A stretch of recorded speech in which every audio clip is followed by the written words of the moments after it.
What are the characteristics of a healthy, positive attitude? Let's get into that question today from a psychological standpoint. Are you ready?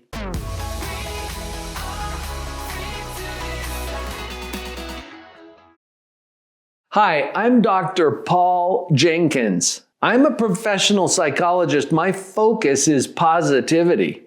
And all too often we hear, just think positive from motivational speakers or gurus on the stage. Today, let's get into the science behind what positivity and a positive attitude really means.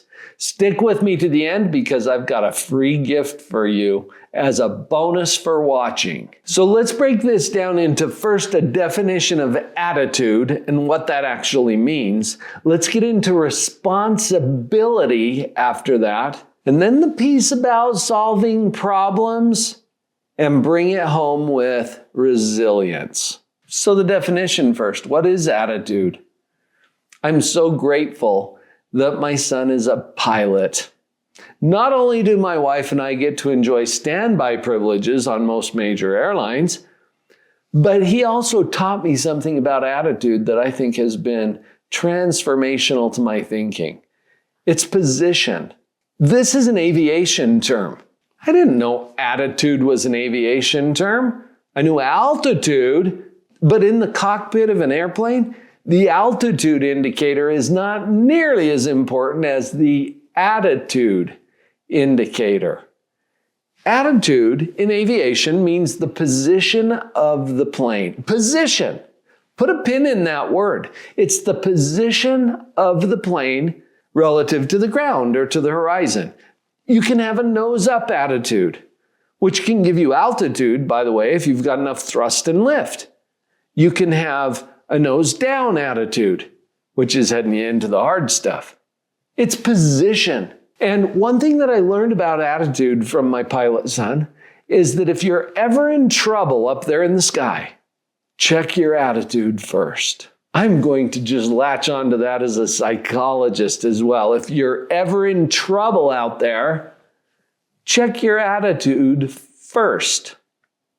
Attitude is position, and it has everything to do with where you're going. So let's explore a few characteristics of a healthy, positive attitude. Let's start with responsibility. In my first book, Pathological Positivity, I wrote responsibility into the text as 2 words, not one.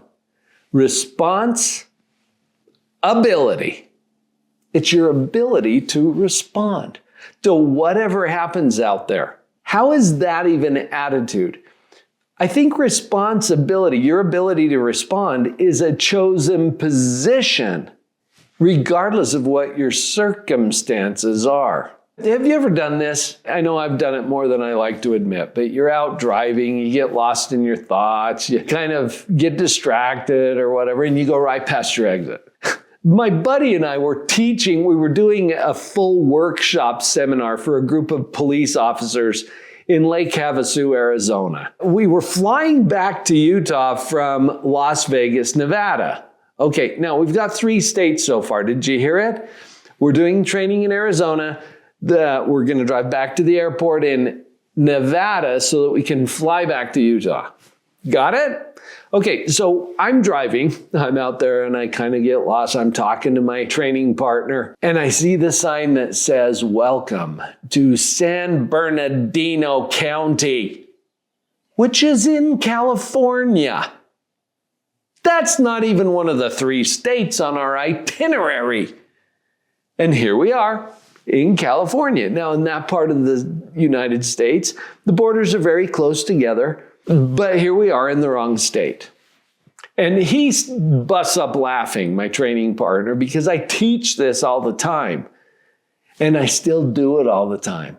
Now, what is responsibility? When you end up in a place that you didn't plan to be, and how often does that happen in our life? You look around yourself, you're like, crap, this isn't what I had in mind, not where I wanted to be. And that's what I was doing in California. I looked down And guess whose hands I see on my steering wheel? That is responsibility. It's my ability to respond, because even though it bites a little, to realize, oh, I'm here because I drove here. And where is the here that you didn't want to be? Is it a divorce? Is it a bankruptcy? Is it a financial situation? Is it a relationship? Is it something going on in your health or in your business? I don't know. Look around. Where are you? And as you look down and see your own hands on the wheel, that bites. I'm here because I drove here. Now, that's different from blaming yourself. Okay, blame is a victim mindset. It's a victim position. Whether you're blaming circumstances or the economy or the government or the weather or yourself, it's still a victim position. Responsibility is seeing your hands on the wheel, because the bad news is also the good news.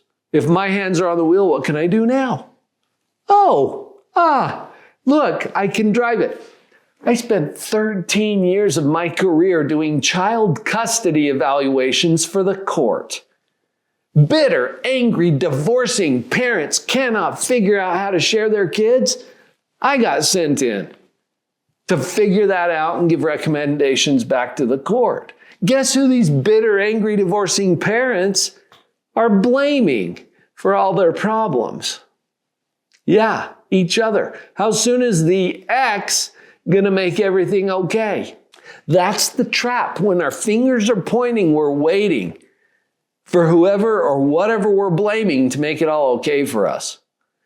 And if our fingers are pointing, they're not on the wheel. And if they're on the wheel, they're not pointing. Take responsibility. Your ability to respond to this requires that your hands be on the wheel. So breathe a little, swallow hard, whatever you need to do to acknowledge that. That's a huge step. And I think that's one of the primary characteristics of a positive mental attitude. It's your position. A position of responsibility instead of blame. Have you ever noticed how someone's attitude or position toward things can change the energy of the entire room, the entire group that you're in? Drop that into the comments. If you've observed something about that, share that. There's a lot that we can learn from each other. Now let's move on to the next characteristic, because I think rather than getting stuck in the problems and spinning out endlessly in that victim mentality, what if we got focused on the solution? And sometimes this is a very slight shift in our position. The most powerful example I can think of is the phrase, I can't.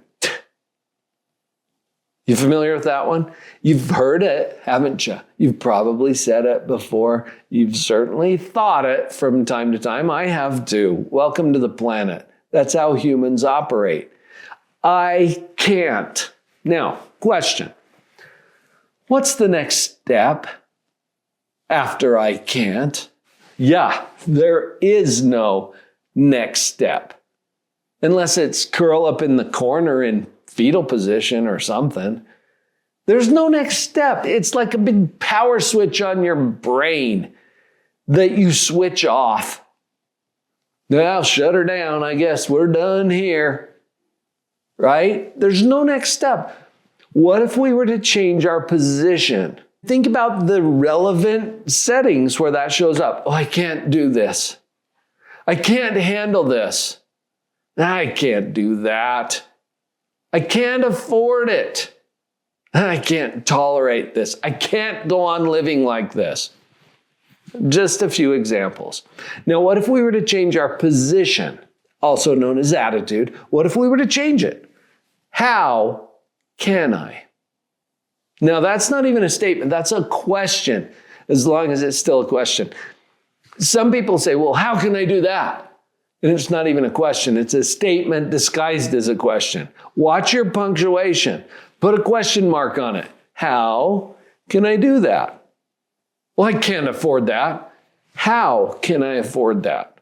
I can't handle that. How can I handle that? That's like turning the power switch on. You just put your brain in position to actually move forward with a solution.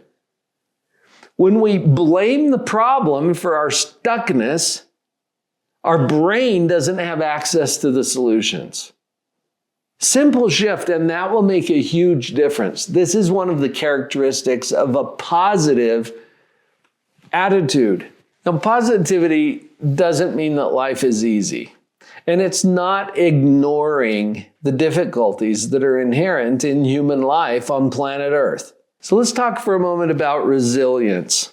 Your brain, your body is designed to heal and bounce back and recover and move forward regardless of what happens. It's in our divine design. We are resilient by our very nature. Part of what I'm trying to do in this video is just invite you to notice that. Notice that you have a really good track record.